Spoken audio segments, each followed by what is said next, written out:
বাংলাদেশের সংবিধানের ৬৬ অনুচ্ছেদ অনুযায়ী দ্বৈত নাগরিকত্ব আছে এরকম কোনো ব্যক্তিই সাংসদ হতে পারেন না। কিন্তু সংবিধানকে পদদলিত করে বিগত ১৫ বছরে শেখ হাসিনার দ্বৈত নাগরিকত্ব আছে এরকম অনেককেই ভোটারবিহীন নির্বাচনের মাধ্যমে এমপি করেছেন।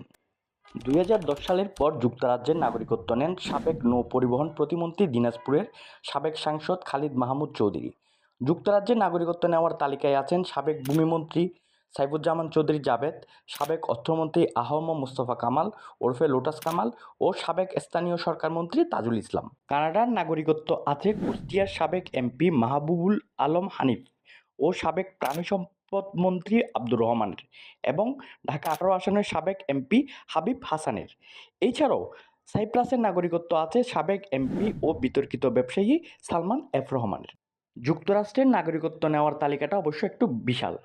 এই তালিকায় আছেন সাবেক বিদ্যুৎ প্রতিমন্ত্রী নসরুল হামিদ বিপু, সাবেক তথ্য প্রতিমন্ত্রী মোহাম্মদ আলী আরাফাত, সাবেক আইসিটি প্রতিমন্ত্রী জুনায়েদ আহমেদ পলক, সাবেক বেসামরিক বিমান পরিবহন প্রতিমন্ত্রী মাহবুব আলী, মাদারীপুরের সাবেক সাংসদ ডক্টর আব্দুস সোবহান মিয়া গোলাপ ও চট্টগ্রামের সন্দ্বীপের সাবেক এমপি মাহফুজুর রহমান মিতা।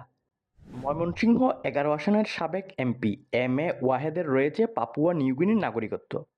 বেলজিয়ামের নাগরিকত্ব রয়েছে সাবেক পররাষ্ট্রমন্ত্রী ডক্টর হাসান মাহমুদের। বর্তমানে বেলজিয়ামের লিম্বুর প্রদেশের হেসেল সিটির নিজ বাড়িতে স্ত্রী ও ছেলেকে নিয়ে সময় কাটাচ্ছেন হাসান মাহমুদ।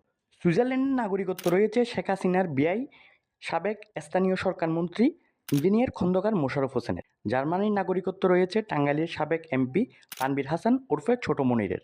জাপানের নাগরিকত্ব রয়েছে সাবেক রেলমন্ত্রী জিল্লুল হাকিমের। মালয়েশিয়ার নাগরিকত্ব রয়েছে নারায়ণগঞ্জের সাবেক এমপি ও সাবেক হুইপ নজরুল ইসলাম বাবু ও ঢাকা ৫ আসনের সাবেক এমপি মশিউর রহমান মোল্লা সজলের।